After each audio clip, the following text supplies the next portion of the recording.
So this is the brand new ASUS ROG Strix SCAR 17 SE. SE standing for Special Edition. It's not replacing the previous Strix SCAR, it's just offering you a faster, to the max, for the enthusiast, ramped up version. And how they're doing that is by offering it with the new i9-12950HX processors.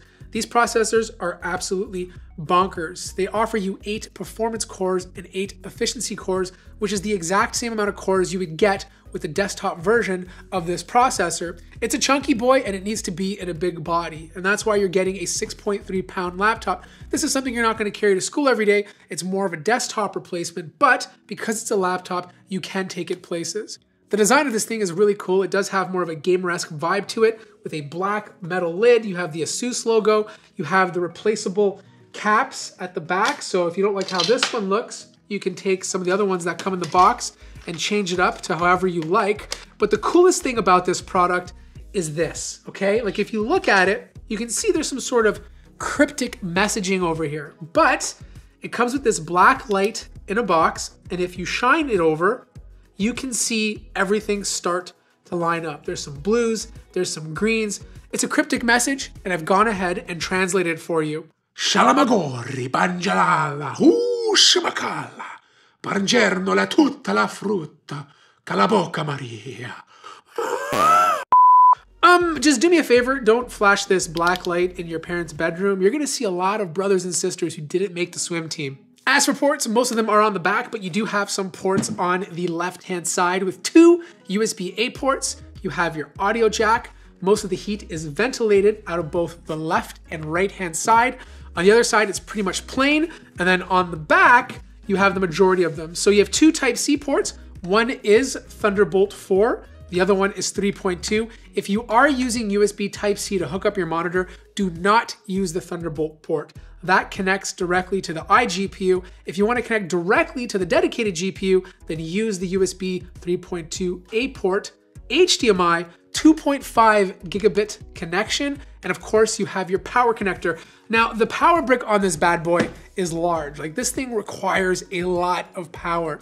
It's 330 watts. They were able to trim the size down, but it's still a very chunky boy that you need to carry. The laptop can be easily opened up with one hand. The hinges feel nice and solid. There's a tiny bit of screen wobble, but it's not too much to complain about. Massive deck. You got a numpad, you got your keyboard. It's symmetrical. Kind of wish the touchpad was in the middle, but it's fine. It's massive enough that you have tons of space to move your hands around. Very accurate. The keys do have RGB, per key RGB, so you can customize the colors to whatever you want. Of course, you have ASUS's dedicated macro buttons at the top to give you quick access to some of the features.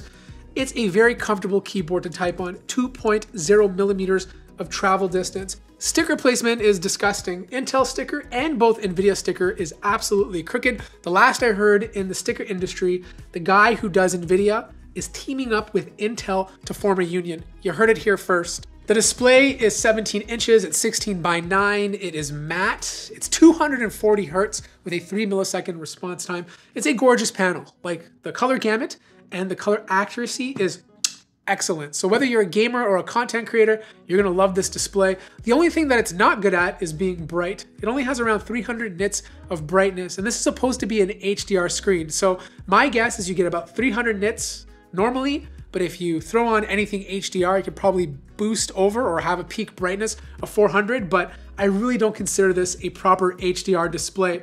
Webcam, there's none. This is part of the Strix lineup. You want a webcam, you're just not gonna get it on this computer. The sound comes from 2 tweeters and 2 subwoofers. The speakers sound good, obviously not as good as the Razer Blade 17, but good for a laptop this size. Now, obviously this comes with a MUX switch. It does require a reboot. There are a bunch of different profiles you can choose from, all the way up to a manual mode. Most of my testing was done in a turbo mode. Turbo mode uses up to 230 watts between the CPU and GPU. If you put it on manual, you can push it up to 240 watts. You will get a little bit more performance, but at the expense of much louder fans. I found turbo to be very respectable, which is hard to say because most other gaming laptops in turbo mode, it's unbearable. It's just way too loud. Even though this was getting up to 55 decibels when I was doing my insane thermal tests, if you're just gaming on it, if you're just using video creation apps, it manages to stay in the upper 40s, which is really impressive for a laptop this powerful. Now this SKU does come with the i9-12950HX. It has a 2 terabyte drive with two 1 terabytes in RAID 0.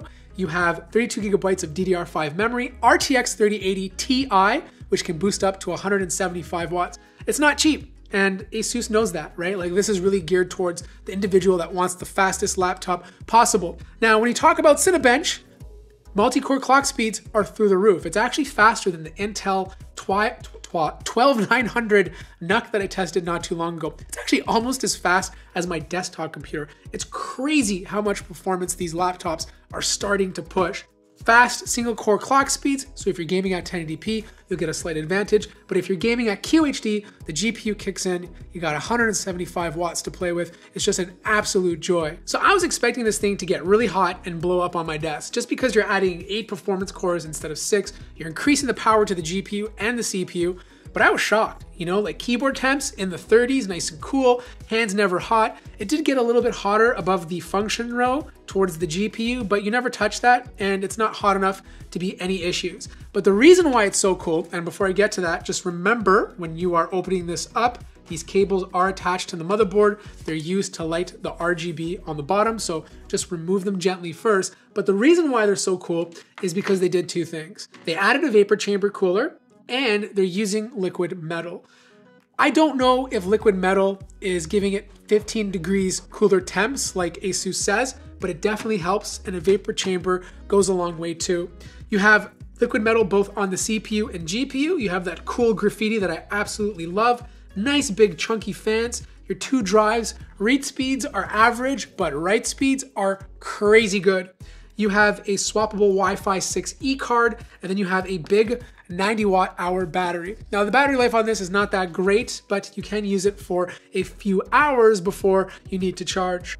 Honestly, this is the fastest laptop I've tested this year, but I do have another one in the studio that's probably gonna be a little bit faster. However, so far, I'm really impressed with the thermals, the design, the cryptic message, okay? That's the best part about this laptop, and how well it performs with the amount of power required to push the CPU and GPU. If you don't mind spending the extra money, and you don't mind not having a webcam, I think if you're looking for the most powerful ASUS laptop, this is definitely it. If you're interested in checking it out, there'll be a link in the description down below. Of course, if you have any comments, let me know. Like the video if you liked it, subscribe if you haven't already, and I'll see you guys in the next one.